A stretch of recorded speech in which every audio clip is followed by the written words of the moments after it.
di kamar pengantin.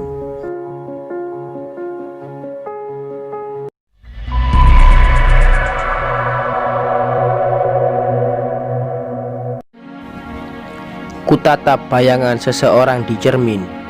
Dia mengenakan kebaya putih, rambutnya disanggul dan berhias melati yang menjuntai di dada bagian kanannya.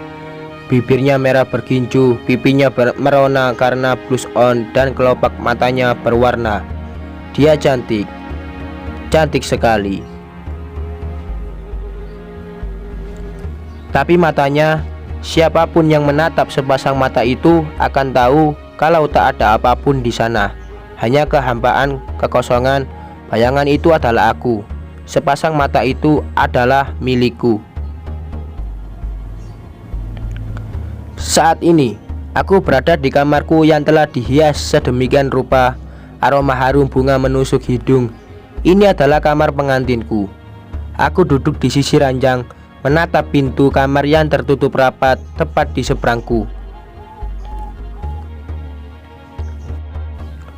Dari luar kamar terdengar suara riuh-riuh karena orang-orang di luar sana sedang sibuk menyiapkan tetek bengek keperluan prosesi akad nikah yang akan diadakan begitu calon suamiku dan keluarganya yang saat ini masih dalam perjalanan tiba. Namanya Rizal, pria yang akan jadi suamiku. Tak banyak yang ku tahu tentangnya kecuali dia adalah putra teman ayahku. Dia sarjana lulusan UIN Sunan Kalijaga. Jurusan, bahkan aku lupa kuliahnya di jurusan apa. Dia pria yang baik menurut ayahku dan cerdas kata ibuku. Selebihnya aku tak tahu apa-apa. Aku dan dia bertemu 3 kali sebelum akhirnya aku memutuskan untuk menikah dengannya.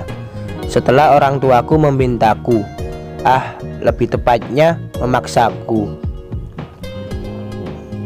Aku tak begitu mengenal Rizal. Ya, ujarku sebulan yang lalu, ketika ayah menyampaikan permintaannya padaku untuk menikah dengan Rizal. Kalian akan punya waktu untuk saling mengenal. Setelah menikah, ayah mengenalnya.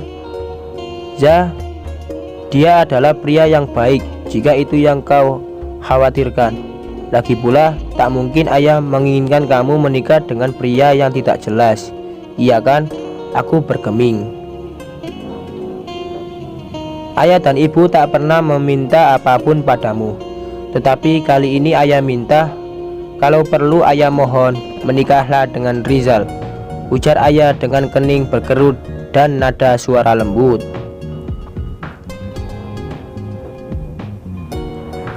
Aku bisa apa kalau ayah sudah begitu? Keinginan terbesarku adalah tak ingin membuat ayah dan ibu kecewa.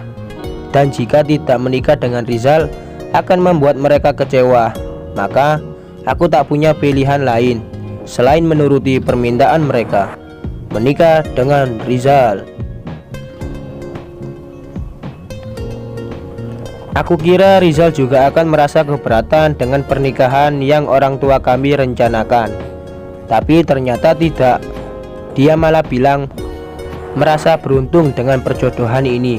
Kau tahu, kurasa aku akan tetap memilihmu untuk kupinang seandainya orang tua kita tak menjodohkan kita, ujarnya ketika kami berbicara lewat ponsel seminggu yang lalu. Pintu tiba-tiba terbuka lalu tertutup lagi, membuyarkan lamunanku. Aku mendongak. Dia di sana terpaku menatapku. Tubuhnya yang jangkung bersandar ke pintu. Kau cantik sekali. Benarkah tadi suaramu? Rasanya suaranya seserak itu. Aku berdiri. Jantungku berdetak lebih cepat dan selalu begitu setiap kali aku bersama pria di hadapanku ini. Pria yang ku kenal seumur hidupku, sepupuku, Dani. Ada apa, Dan? Aku terkejut mendapati suaraku tak kalah serak. Dani menghampiriku. Sekarang kami berhadapan. Jarak kami sangat dekat. Aku hanya setinggi dagunya, dan itu membuatku mendongak jika aku ingin menatap matanya. Aku hanya suara tercekat. Matanya berkaca-kaca. Sebelum aku menyadarinya, tangan Dani telah berada di pipiku. Dadaku mulai sesak. Kami bertatapan. Aku tidak menyangka rasanya akan sesakit ini, bisiknya.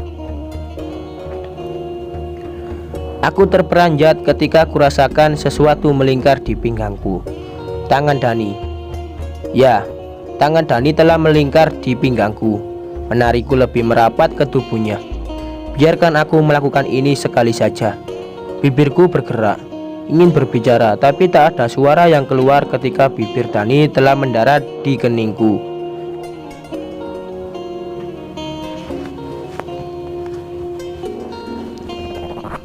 Aku memejamkan mata, mencoba memahami semuanya. Semua yang tak pernah kami bicarakan, tapi aku dan Dani tahu sesuatu itu ada. Sesuatu yang selama ini aku dan Dani hindari, namun tak pernah pergi, malah semakin tumbuh, berdenyut dalam dada kami. Tanganku tetap terkulai di sisi tubuhku. Aku gemetar, bibirku mulai bergetar.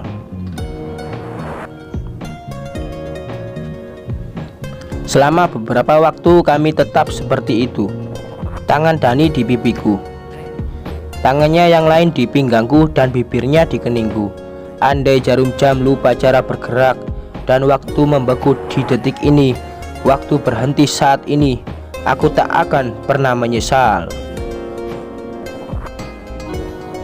Dani melepaskan aku. Begitu aku membuka mata, Dani telah berada dalam jarak 1 langkah dariku, dan kulihat pipinya basah. Maafkan aku, suaranya bergetar. Hapus air mata Muza. Dani juga melakukan hal yang ia perintahkan padaku. Menghapus air matanya, dia lalu berbalik, dan sebelum memutar ganggang pintu dia berkata, "Semoga kau bahagia." Kemudian pintu terbuka, tertutup, dan tak ada lagi Dani di hadapanku. Aku mencoba mengingat dan mencerna apa yang baru saja terjadi. Tanpa bisa kutahan, aku menangis tergugu. Air mataku menganak sungai, membasahi pipi. Dan di sini, saat ini di kamar pengantinku yang penuh bunga, aku menyadari ada sesuatu yang membuatku ngilu, sakit, dan aku tahu aku akan menjalani hari esokku dengan sakit ini di dadaku. Sekian.